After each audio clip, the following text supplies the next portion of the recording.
With the recent coup staged against President Putin, what better time to recap all the many times the Russian president has escaped assassination? The KGB agent turned president has survived no less than 43 attempts on his life. From coups to poison attacks and bombs to sniper attacks, Putin has seen and survived them all. The details of most of the attacks are shrouded in mystery, as the government prefers not to speak of them. Join us as we explore the chilling accounts of near-death experiences, the meticulously planned schemes, and the incredible resilience that has allowed Putin to escape the clutches of death time and time again. Vladimir Putin has made countless enemies as a result of political rivalries, assertive foreign policies, geopolitical tensions, and a host of other reasons peculiar to him. In 1999, Putin was appointed as Prime Minister by then-President Boris Yeltsin. This appointment came at a time when Russia was facing numerous economic challenges and political instability. In December of the same year, Boris Yeltsin unexpectedly resigned, leaving Putin as the acting president. In the following year, Putin ran for the presidency in the subsequent elections, and of course, he emerged victorious, securing his position as the president of Russia.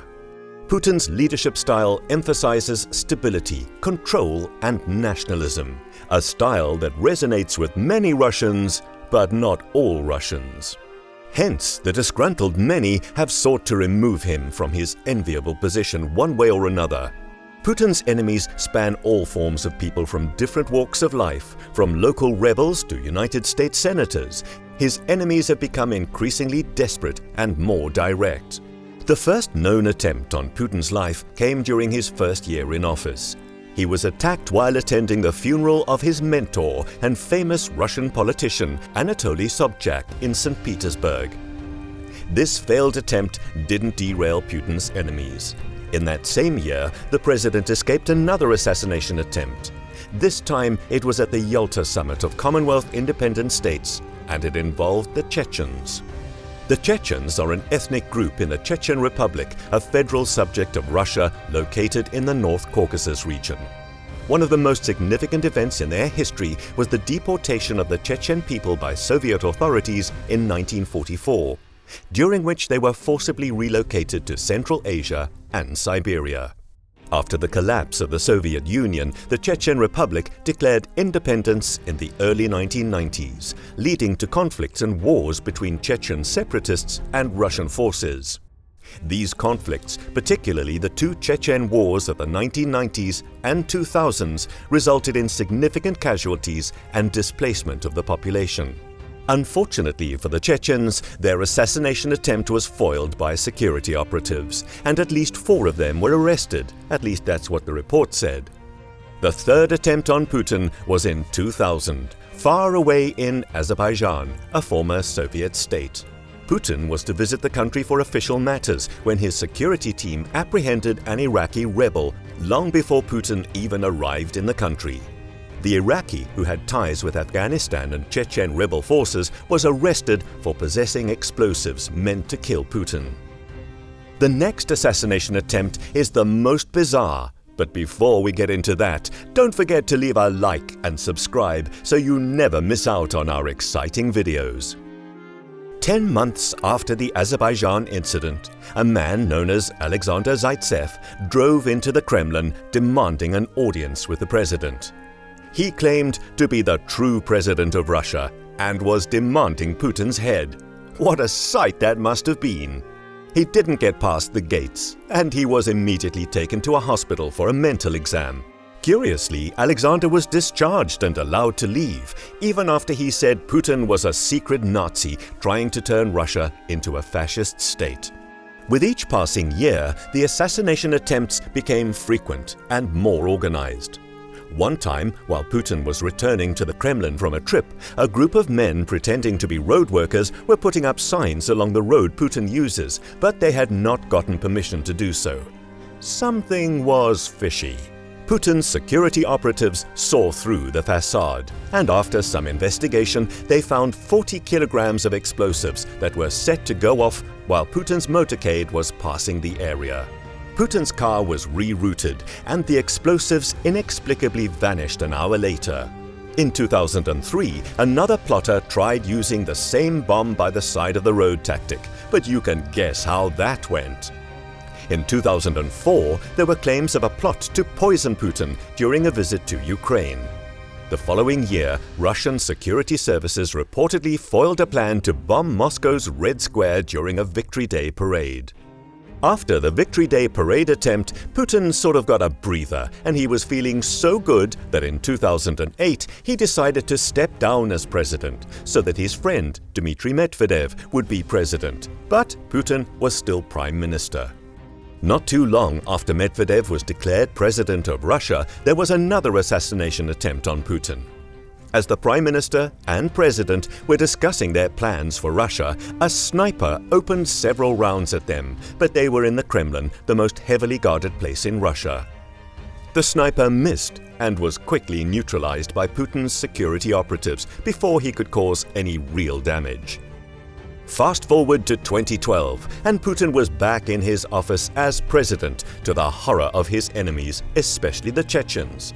So once again, they tried their roadside bomb tactic. But like before, they were foiled hours before Putin even arrived at the scene. Another attempt came during the 2018 World Cup in Russia. There were reports of an attempted drone attack targeting Putin. The incident involved multiple unnamed aerial vehicles, UAVs, armed with explosives, but they were intercepted by Russian security forces. How does Putin manage to stay one step ahead of these attacks every time without so much as a bruise? Putin's security is arguably the best in the world, and that's because the man leaves nothing to chance. Every member of his security team is scrutinized exhaustively before they make the cut, and to do so, you have to be almost superhuman. Members of Putin's security team undergo extreme tests and training to make sure they are in tip-top form. One of the tests potential guards have to pass is being able to hear a whisper from at least 20 feet away.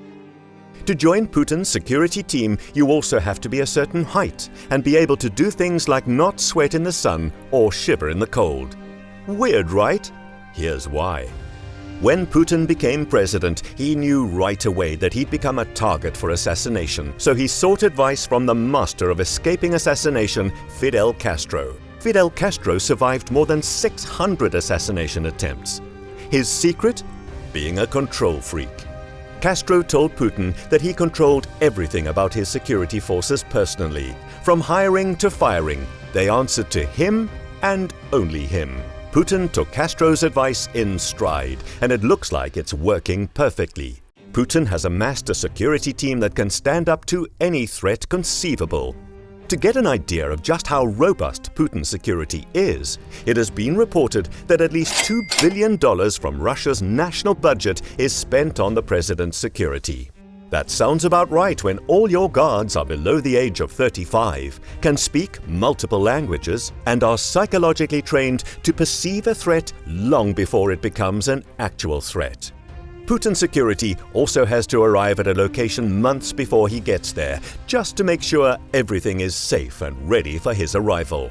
They are almost like spies in the way they infiltrate a country to make sure nothing, not even a natural disaster, can harm the president. If Putin's coming, you better be on your best behavior.